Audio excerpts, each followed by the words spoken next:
Welcome to study for नौकरी। I am Ranjan Kumar Kalindi. ये general aptitude की क्लास चल रही है। चाहे आप किसी भी कम्पिटिटिव एग्जाम की तैयारी कर रहे हो, ये सारे एग्जाम के लिए यूजफुल है। इस क्लास में हम ना केवल कॉन्सेप्ट समझते हैं बल्कि ये भी सीखते हैं कि किस तरह हम क्वेश्चन को आसानी से कम समय पे बना पाए। तो हम परसेंटेज यानी प्रतिशत की क्लास कर रहे थे।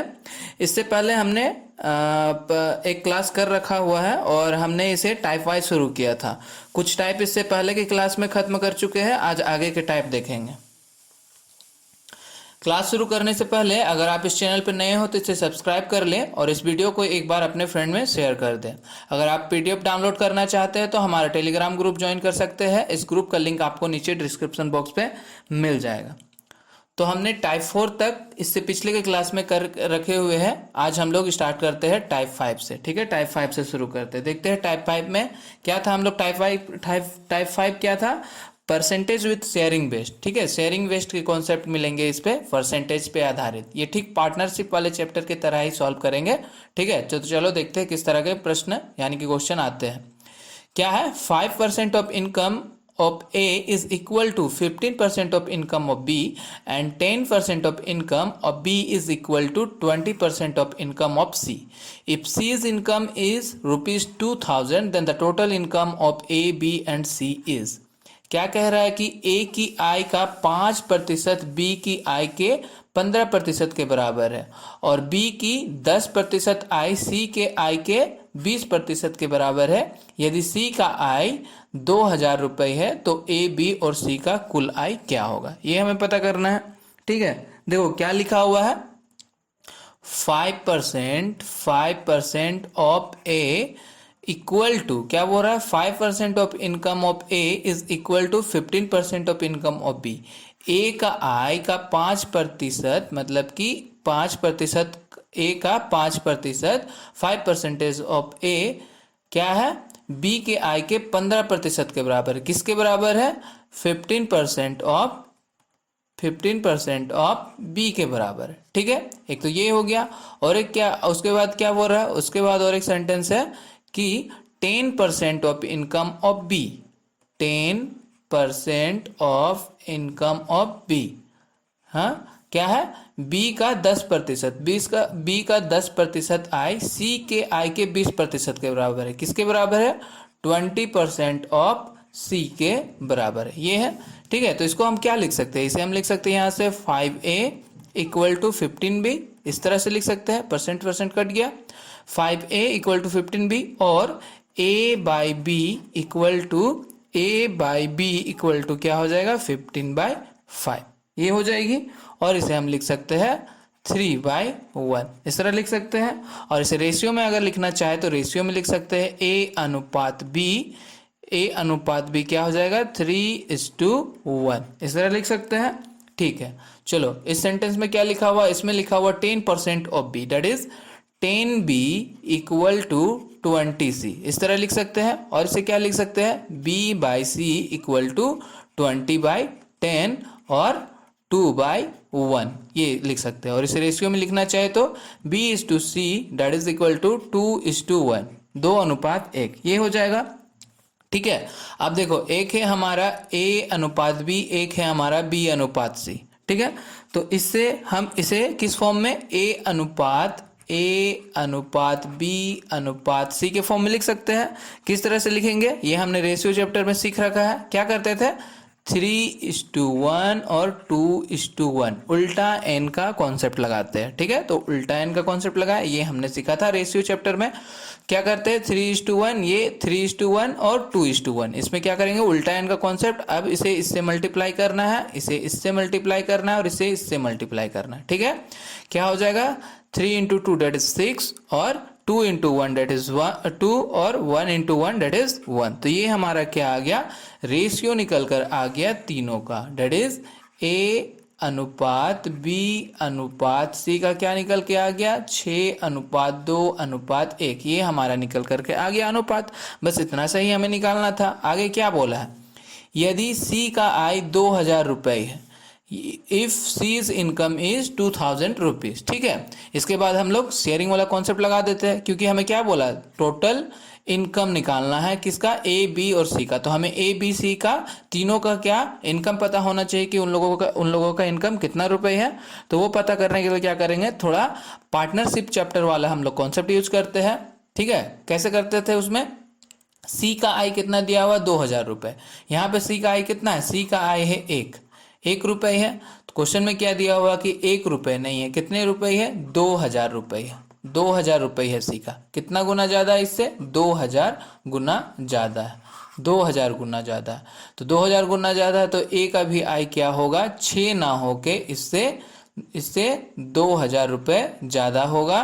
डैट इज 12,000 होगी इसकी ए की इनकम, और बी की इनकम भी क्या होगी, 2,000, 2 ना होके इससे 2,000 गुना ज़्यादा होगी, डेट इज 4,000 रुपीज़। तो ये हमारा आ गया, ए का इनकम आ गया 12,000 रुपये, बी का इनकम आ गया 4,000 रुपये, और सी का इनकम आ गया 2,000 रुपये, जो कि तो जो दिया हुआ था। ठीक है, ये हो गया। अब हमें क्या बोला है, टोटल इनकम निकालने, किसका, ए बी और सी का। तो ए का भी इनकम कितना हो गया, 12,000, प्लस बी का इनकम कितना है, 4,000, प्लस सी का इनकम कितना है, 2,000। बस टोटल कर दो, वही हमारा क्या हो जाएगा आंसर। टोटल कितना आ जा रहा है, 18,000। तो 18,000 रुपये क्या हो गया, टोटल इनकम हो गया ए बी सी का। ऑप्शन बी क्या हो जाता है, करेक्ट आंसर हो जाता है। ठीक है, तो देखा इसे सॉल्व करने में हमें क्या रेशियो चैप्टर के कॉन्सेप्ट यूज करने पड़े, और पार्टनरशिप वाले चैप्टर से भी कॉन्सेप्ट को यूज करना पड़ा। इसलिए मैंने पहले भी कह रखा है आपसे कि जिस सीक्वेंस में मैंने क्लास ले रखी है उसी सीक्वेंस में आप अगर चैप्टर को सॉल्व करें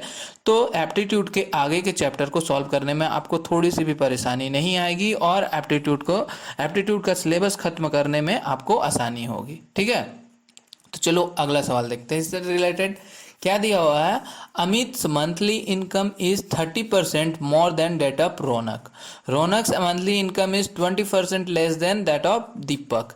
if the difference between the monthly incomes of Amit and Deepak is ₹800, what is the monthly income of Raunak. ठीक है, कहा क्या रहा है कि अमित का मासिक आय रौनक की तुलना में 30% अधिक है, दीपक की तुलना में रौनक की मासिक आय 20% कम है। यदि अमित और दीपक का मासिक आय का बीच का अंतर दिया हुआ 800 रुपये, तो पूछ रहा है कि रौनक का मासिक आय क्या होगा। क्या क्या है, एक तो अमित है, क्या दिया हुआ पहला सेंटेंस क्या लिख रहा है, अमित और रौनक के बारे में लिख रहा है। अमित को हमने ले लिया ए, रौनक को आर ले लिया। ठीक है, Amit monthly income is 30% more than that of Raunak. Amit का मासिक आय रौनक की तुलना में 30% अधिक है। किसके तुलना में, रौनक की तुलना में 30% अधिक है। मतलब अगर रौनक का 100 रुपये है, रौनक अगर 100 है तो इससे 30% अधिक है। क्या ए मीन्स क्या, अमित का 30% अधिक है रौनक से, दैट इज 130 हो जाएगा किसका, अमित का इनकम। तो ये इसे सॉल्व कर देते हैं, इसे और थोड़ा छोटा कर देते हैं, क्या हो जाएगा 13:10 इसे लिख सकते हैं। ठीक है, ये हो गया, एक रेशियो निकल गया। आगे सेंटेंस क्या दिया हुआ, Raunak monthly income is 20% less than that of Deepak. कह रहा है कि दीपक की तुलना में रौनक की मासिक आय 20% कम है। अब कौन कौन है, एक है रौनक और एक है दीपक। तो क्या बोला, किसकी तुलना में बोल रहा है, कहाँ गया, रौनक की मासिक आय, दीपक की तुलना में रौनक की मासिक आय, दीपक की तुलना में मीन्स अगर दीपक 100 है, दीपक अगर 100 है तो रौनक के बारे में क्या कहा है कि रौनक 20% कम है। 20% कम कर दो, 100 से 20% कम कर दिया तो कितना हो गया, 80 हो गया। ठीक है, तो रौनक और दीपक का रेशियो हो गया 80:100 का, और इसे हम लिख सकते हैं, क्या लिख सकते हैं, यहाँ से हम इसे लिख सकते हैं 4:5। तो दोनों रेशियो निकल गया। अब ये दो रेशियो है, यहाँ पे आर सेम है, तो हम लोग क्या करेंगे, इसे बना देंगे अब हम लोग A/R/D, तीनों के अनुपात में लिख देते हैं। कैसे करेंगे, उल्टा इन वाला कॉन्सेप्ट अभी जस्ट हमने पीछे देखा, तो 13:10 और 4:5, इसमें हम लोग उल्टा इन का कॉन्सेप्ट कर देते हैं। तो 13:4, 4:10 एंड 10:5। तो 13:4 कितना हो गया, ये आ गया हमारा 52, अमित का आ गया 52, रौनक का आ गया 4:10 दैट इज 40, और 10:5 दैट इज 50। तो ये आ गया हमारा अमित, रौनक और दीपक का रेशियो। इसे हम और सॉल्व कर सकते हैं, क्या लिख सकते हैं, 26 और ये हो जाता है 20 और ये हो जाएगा हमारा 25। तो ये आ गया हमारा इन लोगों का रेशियो, अमित का, रौनक का और दीपक का रेशियो क्या निकल कर आ गया 26, 20 और 25 हमारा इनका रेशियो निकल कर आ गया। अब क्या बोला है क्वेश्चन में, ये रेशियो तो निकल गया, पहला काम था हमारा रेशियो निकालना। आगे देखो क्या बोल रहा है, if the difference between the monthly income of Amit and Deepak is 800। Amit और दीपक का मासिक आय के बीच का अंतर है 800 रुपये। किसका किसका, अमित का और दीपक का। तो अमित का कितना है, अमित तो हो गया हमारा, अमित हो गया 26 और दीपक हो गया 25। तो दोनों का अंतर, दोनों का डिफरेंस क्या, दोनों का डिफरेंस अगर निकाले तो क्या निकल कर आ रहा है, 1, 1 निकल कर आ रहा है। पर हमें क्वेश्चन में क्या बोल रहा है कि अमित और दीपक की मंथली इनकम का अंतर जो है 1 नहीं है, कितना है, 800 है, 800 अंतर है। कितना गुना ज़्यादा हो गया, 800 गुना ज़्यादा हो गया, 800 गुना ज़्यादा हो गया। तो 800 गुना ज़्यादा हो गया तो क्या है, अमित का इनकम भी क्या होगा, 26 ना होके इससे 800 गुना ज़्यादा होगा, इससे 800 गुना ज़्यादा होगा। और रौनक का भी इनकम इसे यहाँ लिख देते हैं, अमित, रौनक और दीपक। अमित है 26, ये है 20, ये है 25, ठीक है। तो अमित का भी इनकम क्या होगा, 26 ना होगे इससे 800 गुना ज़्यादा होगा। रौनक का इनकम 20 ना होके इससे 800 गुना ज़्यादा होगा और दीपक का इनकम 25 ना होके इससे 800 गुना ज़्यादा होगा, ठीक है। तो हमें पूछा क्या है, रौनक की मासिक आय क्या है, what is the monthly income of Raunak. तो रौनक का कितना हो जाएगा, 20 × 800 दैट इज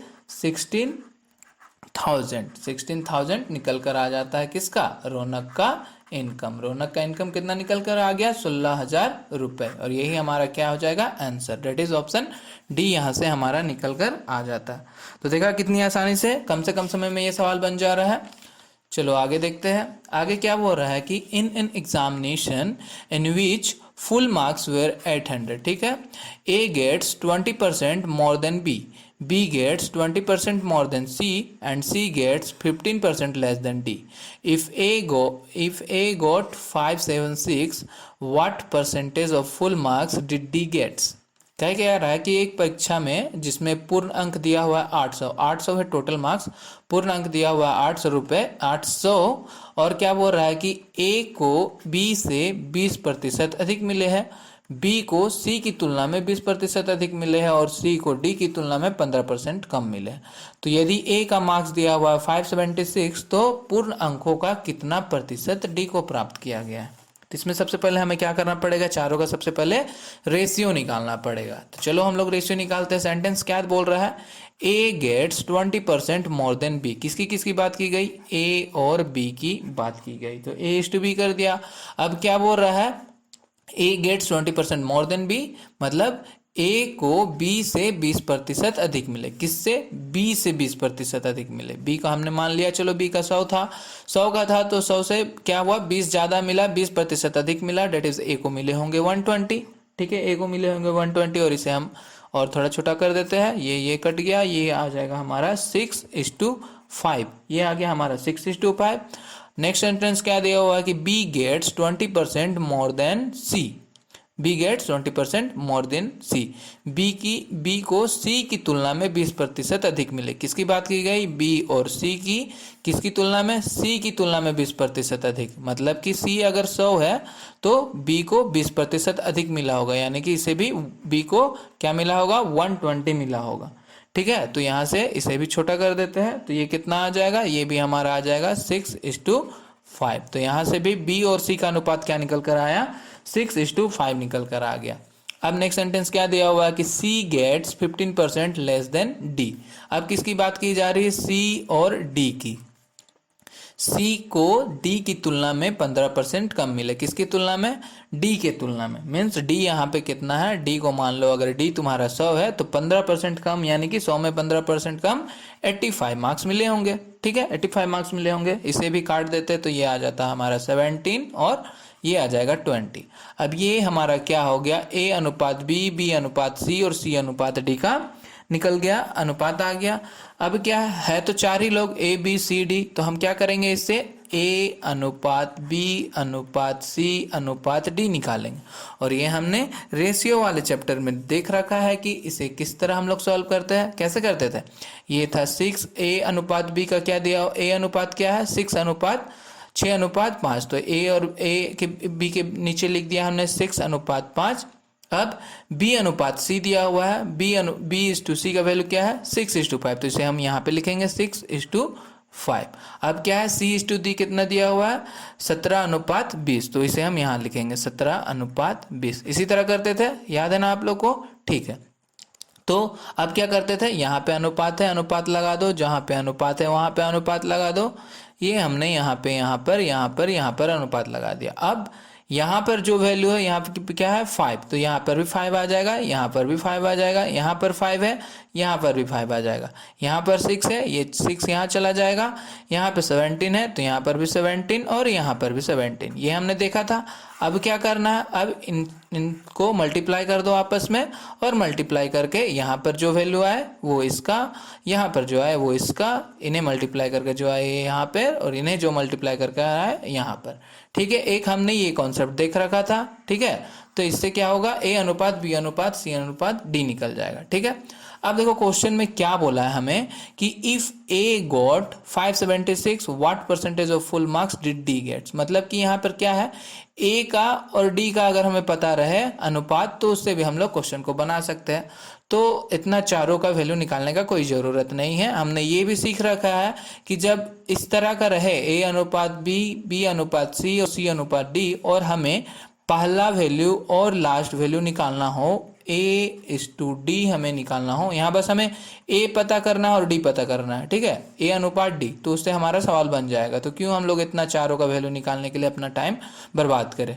तो A अनुपात D निकालना है, तो A अनुपात D निकालने के लिए और एक क्या सीखा था हमने, फर्स्ट और लास्ट निकालना हो तो सारा फर्स्ट का मल्टीप्लाई 6 × 6 × 17 क्या हो जाएगा, 6 × 6 × 17 डेट इज 612, और लास्ट वाले के लिए लास्ट से 5 × 5 × 20 डेट इज इक्वल टू 500, ठीक है। तो ये निकल कर आ गया हमारा A अनुपात D निकल कर आ गया। इसे चलो और काट देते हैं, ये आ जाएगा हमारा 306 और ये आ जाएगा 250, फिर से कटेगा, काट दिया फिर से, तो ये आ गया हमारा 153 और ये आ गया हमारा 125, यानी कि A/D, A अनुपात D का वैल्यू क्या निकल कर आ गया हमारा 153 और 125, 125, ये हमारा निकल कर आ गया। अब इसमें क्या है, हमें A का पता है, A गॉट 576, A को हमारे हिसाब से हमने निकाला तो क्या आया 153, पर क्वेश्चन में क्या कहा है कि 153 नहीं है, कितना है 576 है, 576 है, कितना गुना ज़्यादा हो गया इससे कितना गुना ज़्यादा हो गया, 576 डिवाइडेड बाई 153 इक्वल टू कितना गुना ज़्यादा, 3.76 गुना ज़्यादा हो रहा है, 3.76 गुना ज़्यादा हो रहा है। तो D का भी मार्क्स 125 ना होके इससे 3.76 गुना ज़्यादा होगा, डैट इज 470.58 D का मार्क्स होगा। तो D का मार्क्स क्या आ गया, D का मार्क्स हमारा आ गया 470.58, ये आ गया मार्क्स। अब क्वेश्चन में क्या बोला था कि percentage of full marks did D gets, मतलब प्रतिशत पूछा है पूर्ण अंकों पूर्ण अंकों से D का प्रतिशत पूछा है। तो D का मार्क्स कितना आ गया, D का प्रतिशत निकाल देते हैं अब हम लोग। D को मार्क्स कितना मिला है 470.58, कितने पे 800 है पूर्ण अंक कितना है 800 है, फुल मार्क्स कितना है 800 है, तो 800 × 100 कर देंगे प्रतिशत निकालने के लिए। ये पॉइंट हटाया, यहाँ पर हमने पॉइंट हटा के 100 कर दिया। तो यहाँ से अगर आप इसे कैलकुलेट करो तो कैलकुलेट करके ये आता है 58.82%, और यही हमारा क्या हो जाएगा आंसर, ऑप्शन सी हमारा आंसर निकल कर आ जाता है, ठीक है। तो इसी तरह सवाल को बनाना है। अगला चलो आते हैं टाइप 6 की बात करते हैं। टाइप 6 में क्या था, टाइप 6 हमने देखा था इलेक्शन बेस्ड क्वेश्चन, मतलब चुनाव आधारित प्रश्न। इलेक्शन बेस्ड क्वेश्चन किस तरह से आते हैं चलो देख लेते हैं क्या बोल रहा है, two candidate contested in an election, okay, one got 70% of votes and won by 4000 votes, what is the number of votes polled. बोल रहा है कि एक चुनाव में दो उम्मीदवार थे, चुनाव लड़े वो, एक को 70% वोट मिला और 4000 वोटों से वो जीत गया, तो कुल वोटों की संख्या क्या है हमें ये पता करना है, ठीक है। कुल वोट हमें पता नहीं है टोटल वोट कितने थे, तो क्या करना है इस तरह के सवाल में आपको टोटल वोट जो है वो मान लेना है 100। हमने मान लिया कि टोटल वोट कितने थे, टोटल वोट हमने मान लिया कि 100 थे, टोटल वोट था 100। इसमें से क्या हुआ, 100 में से 70% मिले जीतने वाले को, जीतने वाले को कितने मिले, 70% मिले। 100 का अगर हम लोग 70% निकाले, 100 का अगर हम लोग 70% निकाले तो कितना आएगा, 70 ही आएगा। तो कितने मिले, 70 मिले, और 70% मिले जीतने वाले को, जो जीता, जीतने वाले को 70% मिले, तो हारने वाले कितने से हारा होगा, 30% से हारा होगा, और 100 का 30% मतलब कितना, 30, ठीक है। तो कितना, 100 में से 100 का 30% कितना हो गया, 30, तो ये हारने वाले का होगा, जो हारा उसको मिला होगा, ठीक है। एक को क्या मिला, जीतने वाले को 70 मिला और हारने वाले को 30 मिले, कितने से जीत रहा है, कितना से जीत रहा है, इसको अगर माइनस कर दें, चलो माइनस कर दिया तो कितना आ गया, 40, मतलब कि 40 वोट से ये क्या हो रहा है, जीत रहा है, 40 वोट से ये जीत रहा होगा, ठीक है। पर क्वेश्चन में हमें क्या बोला कि 40 वोट से नहीं जीत रहा है, क्या बोल रहा है, votes and won by 4000 votes, कितने वोटों से, 4000 वोटों से जीत रहा है, 40 वोटों से नहीं जीत रहा है, कितने वोट से जीत रहा है, 4000 वोट से जीत रहा है। कितना गुना ज्यादा हो गया, 4000 बट्टे में 40 इक्वल टू 100 वोट से 100 गुना ज्यादा हो गया, 100 गुना ज्यादा हो गया, 100 गुना ज्यादा हो गया, तो टोटल वोट भी क्या होगा, 100 ना होके 100 गुना ज्यादा हो जाएगा, डेट इज 10,000 जो है टोटल वोट होंगे। तो हमारा आंसर कितना आ गया, आंसर आ गया हमारा 10,000, यही हमारा आंसर हो जाएगा, ऑप्शन बी हमारा यहाँ से आंसर निकल कर आ जाता है, ठीक है। समझ में आया, बहुत ही सिंपल वे में है। अगला सवाल देखो, ये in an election two candidate participated, 20% was declared invalid and the winners get 70% of the valid vote and on by 6400 votes. Find the number of valid votes. इसमें क्या करना है, हमें वैलिड वोट पता करना है। क्या बोल रहा है कि एक चुनाव में दो उम्मीदवार ने भाग लिया, 20% को अवैध घोषित कर दिया गया, मतलब जितने वोट थे उसमें से 20% जो है वो इनवैलिड है, अवैध है, वो खराब है, वो काउंट नहीं किए जाएंगे, और विजेता को 70% वैध मतों में मिले, 20% खराब हो गए, मतलब वो काउंट नहीं होंगे, तो जितने बचे उतने में से 70% मिले विजेता को, जो जीता, और 6400 मतों से वो विजय रहा। तो मान्य मतों की संख्या क्या है, मतलब वो जो वैलिड वोट था, वैध मत था, उसकी संख्या क्या है। तो सबसे पहले तो हमें इसमें ये नहीं पता कि टोटल वोट कितने पोल हुए, तो क्या करेंगे हम लोग, सबसे पहला लेट टोटल वोट, ये हमेशा करना है, ठीक है। टोटल वोट नहीं पता है तो टोटल वोट क्या मान लेना हमें, 100। टोटल वोट कितने थे, 100। अब इसमें से क्या बोला कि 20% इनवैलिड थे, तो 100 में से 20% क्या हुआ, इनवैलिड हो गया, 100 में से 20% इनवैलिड हो गया, 100 में से 20% क्या हुआ, 100 में से 100 थे, 100 में से 20%, 100 में से 20% क्या हुए, इनवैलिड हो गए, 100 में से 20% इनवैलिड हो गए, तो 20 अगर खराब हो गए तो बचा कितना, 80 बचा, 80 बचा, तो ये क्या है हमारा वैलिड वोट है, वैलिड वोट हो गए हमारे, वैलिड वोट हो गए 80, इनवैलिड कितने हो गए, इनवैलिड है हमारे 20 जो है वो इनवैलिड है, वे अवैध है, उसे काउंट नहीं किया गया है, ठीक है। वैलिड वोट हो गए 80, मतलब ये वैध है, इसी पे ही वोट हुई। अब 80 पे वोट हुई तो 80 पे जो जीता उसे मिला 70% मिला, 80 का क्या मिला, 80 का उसे 70% वोट मिला, तो 80 का चलो 70% हमने निकाल दिया, तो कितना आ गया, 56, मतलब 80 में से उसे 56 वोट मिले और वो जीत गया। तो 80 में से 70% जीतने वाले को मिले, जीतने वाले को 80 में से 70% मिले, तो हारने वाले को 80 का 30% मिला होगा, 30% मिला होगा, 30% मतलब निकाल दिए, कितना हो गया 24 वोट मिले होंगे, हारने वाले को 24 वोट मिले होंगे। तो कितने वोटों से वो जीत रहा है, कितने वोटों से जीत रहा है, दोनों को माइनस कर दो, तो 32 वोट से, 32 वोट से जीत रहा होगा। ठीक है, 32 वोट से जीत रहा है। पर क्वेश्चन में क्या बोल रहा है कि 32 वोट से नहीं जीत रहा है, कितने वोट से जो जीत रहा है, 64 मतों से, 6400 मतों से, ऑन बाय 6400 वोट्स, मतलब 6400 से वो जीत रहा है। कितना गुना ज़्यादा हो गया इससे, इससे हो गया 6400 डिवाइडेड बाई 32, डेट इज 200, 200 गुना ज़्यादा हो गया, 200 गुना ज़्यादा हो गया। तो वैलिड वोट भी क्या होगा, वैलिड वोट हमें निकालने बोला है, तो वैलिड वोट भी 80 ना रहकर इससे 200 गुना रहा होगा, दैट इज कितना 16,000 वोट रहे होंगे वैलिड वोट, यही हमें निकालने बोला था। और यही हमारा आंसर, ऑप्शन डी हमारा निकल कर आ गया। और इसी में हमें पूछता है कि टोटल वोट कितना है, तो टोटल वोट के लिए 100 ना रहकर ये भी 200 गुना ज़्यादा हो जाता, यानी कि टोटल वोट 20,000 पड़े होंगे। ठीक है, तो इस तरह से क्या करना है, एक ही में सारा कुछ कैलकुलेट कर लेना है। अगर आप फार्मूला के थ्रू जाओगे तो पहले आपको टोटल वोट के लिए फार्मूला लगाओ, फिर वैलिड वोट के लिए फार्मूला लगाओ, तो उसमें क्या होता है, क्वेश्चन को बनाने में ज़्यादा टाइम लगता है। तो इसलिए एक ही में सारा कुछ निकाल लो, आसानी से क्वेश्चन कम टाइम पे सॉल्व हो जाएगा। ठीक है, चलो आगे देखते हैं। आगे क्या बोल रहा है कि in an election 2 candidates participated, 20% votes are invalid and 1/8% vote are wrong and winner gets 60% of the votes and on by 5600, then find the total vote polled। तो क्या बोल रहा है कि एक चुनाव में 2 उम्मीदवार ने भाग लिया, 20% वोट को अमान्य माना गया। ठीक है, मतलब कि 20% वोट जो है वो इनवैलिड है, खराब है, और उसमें से जो बचा हुआ वोट था उसमें से 1/8% वोट गलत है, गलत तरीके से 1/8% वोट दिया गया।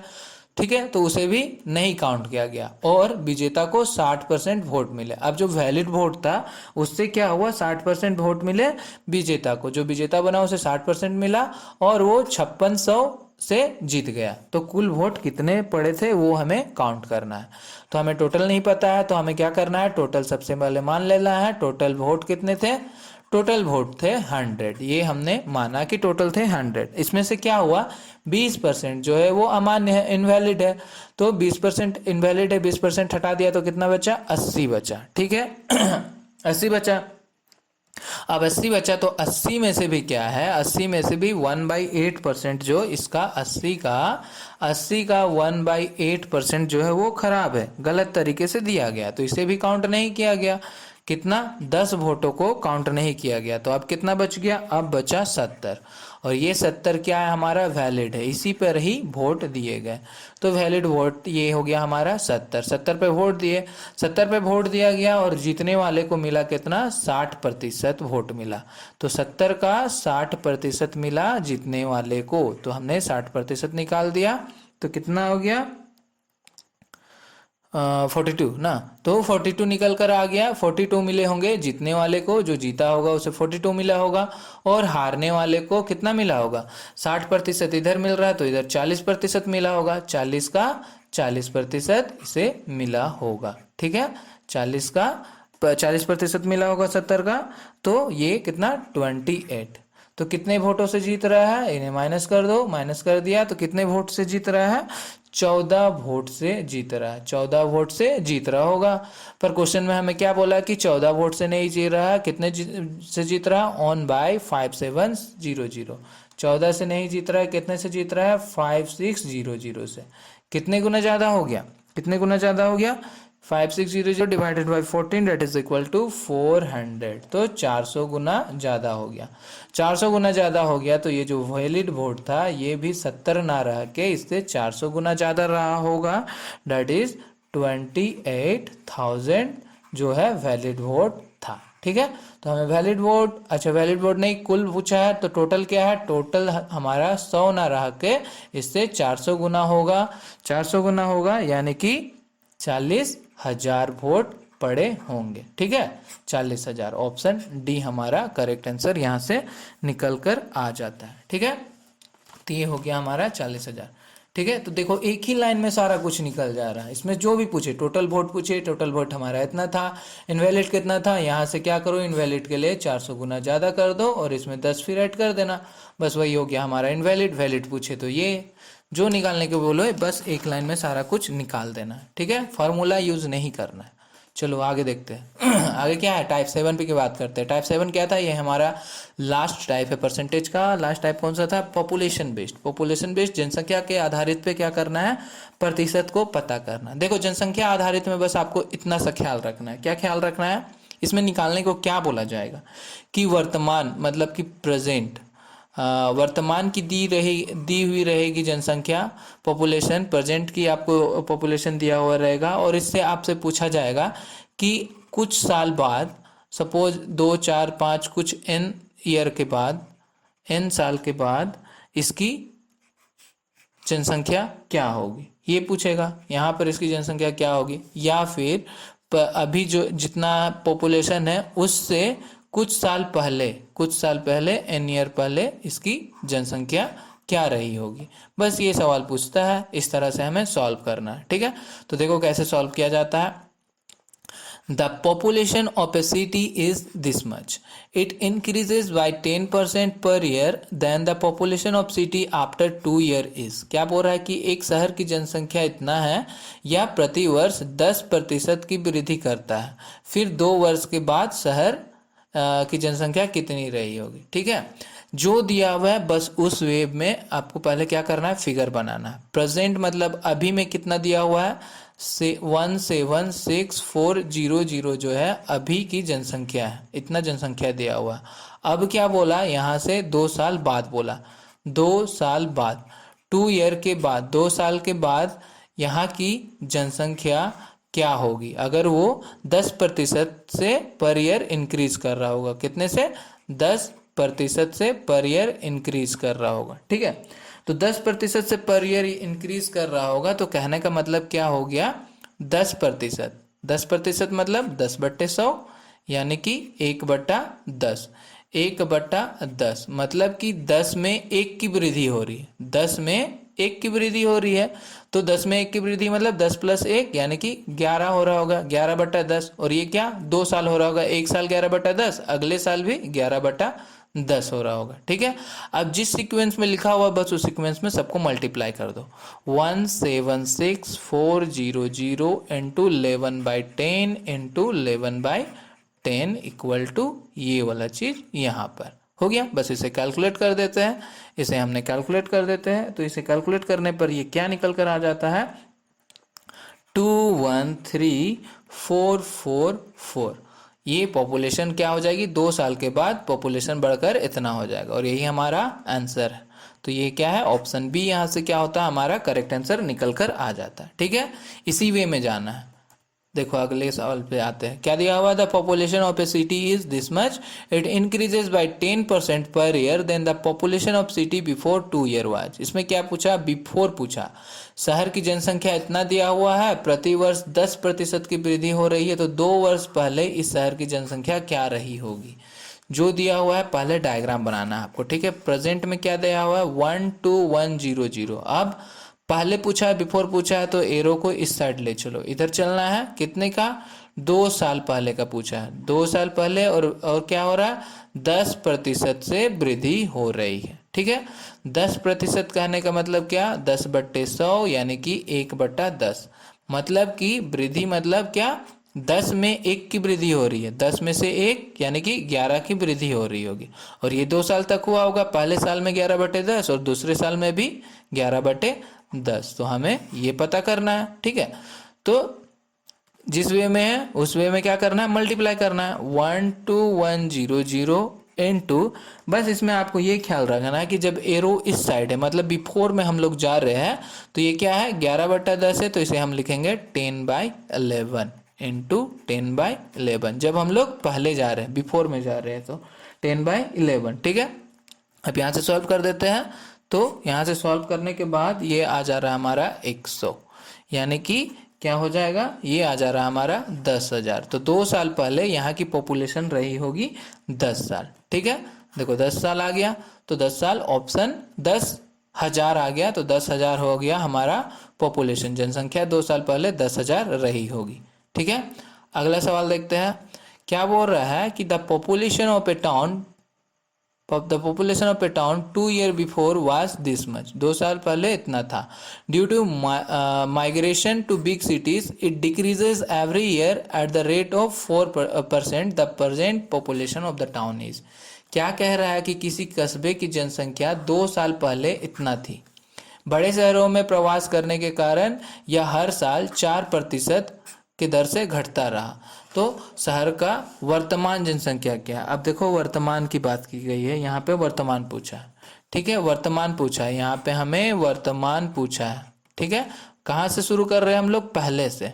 पहले क्या था, 62500 था, यहाँ से शुरू कर रहे हैं। ठीक है, वर्तमान यहाँ पर है, क्या बोल रहा है कि population of A town 2 year before, यहाँ से 2 साल पहले, यहाँ से 2 साल पहले, यहाँ से 2 साल पहले 2 year बिफोर। ठीक है, 2 year बिफोर इतना था। और क्या हुआ, due to migration big cities, शहरों में गांव छोड़ के सब शहर चले गए, मतलब बड़े शहर में चले गए, तो क्या हुआ, हर साल रेट जो है 4% घटता रहा। 2 साल के लिए क्या हुआ, 4% घटता रहा, 4% घटता रहा। तो 4% घटता रहा मतलब कितना, 4/100, 4/100 डेट इज इक्वल टू 1/25, 1/25 मतलब 25 में क्या, 25 में एक कम होता गया, 25 में एक घटता गया, तो 25 में एक घटता गया मतलब 24/25, और ये 2 बार हुआ होगा, 2 साल की बात की गई है, तो 24/25। ठीक है, तो हमें क्या करना है, यहाँ से यहाँ पहुँचना है, इस साइड एरो जा रहा है, देख लो, यहाँ से इधर जाना है। ठीक है, यहाँ पहुँचना है, तो जहाँ पहुँचना हो यहाँ पहुँचना है। अगर एरो इस साइड रहता, बिफोर पे जाते हैं हम लोग, एरो का अगर इस तरह रहता, तो जैसे हमने यहाँ पे क्या किया था, एरो इस साइड था तो क्या किया था, 11/10 था, बस हमने यहाँ पे क्या लिखा, 10/11, इसे पलट दिया। और इससे पहले देखो एरो किस साइड था, एरो हमारा था यहाँ पर, एरो हमारा किस साइड था, एरो इस साइड था, तो यहाँ पे हमने जैसा है उसी तरह, तो बस एरो का ख्याल रखना है। ठीक है, एरो अगर वापस जा रहा है तो उसे पलटना है, एरो अगर हमारा इसी साइड है, देखो इस साइड है, हमें यहाँ पहुँचना है, तो क्या रहेगा, ये 24/25 ही रहेगा। तो जिस सीक्वेंस में उस सीक्वेंस में हम लोग मल्टीप्लाई कर देते हैं, 62500 इंटू 24/25 इंटू 24/25, बस इसे आपस में सॉल्व कर दो। तो इसे आपस में सॉल्व कर दिया जाए, तो ये सॉल्व करने के बाद आ जाता है हमारा 57600। तो ये पॉपुलेशन अभी की है, मतलब वर्तमान की, प्रेजेंट में कितना होगा, 57600। ऑप्शन ए जो है करेक्ट आंसर निकल कर आ जाता है। ठीक है, समझ में आया, बहुत ही सिंपली वे में इसी तरह सॉल्व करना है। तो इसी तरह आसानी से सवालों को समझते हुए कम से कम समय में, ज़्यादा कैलकुलेटिव ना बनाकर क्वेश्चन को सॉल्व करना है, तभी आप एग्जाम में ज़्यादा से ज़्यादा क्वेश्चन अटेम्प्ट कर पाएंगे। ठीक है, तो यहाँ पर हमने क्या, प्रतिशत का चैप्टर को ख़त्म कर दिया। अब आप कोई सा भी प्रीवियस ईयर का क्वेश्चन या बुक में जाकर क्वेश्चन सॉल्व करो, आसानी से आपको सवाल सॉल्व हो जाएंगे। ठीक है, और इसका जवाब आप नीचे जाके कमेंट बॉक्स में देना, और साथ ही साथ ये भी बताना कि ये क्लास आपको कैसा लगा। ठीक है, और चैनल इसे अभी तक आपने लाइक नहीं किया तो लाइक कर दो, और अपने फ्रेंड में इसे शेयर कर देना। Thank you.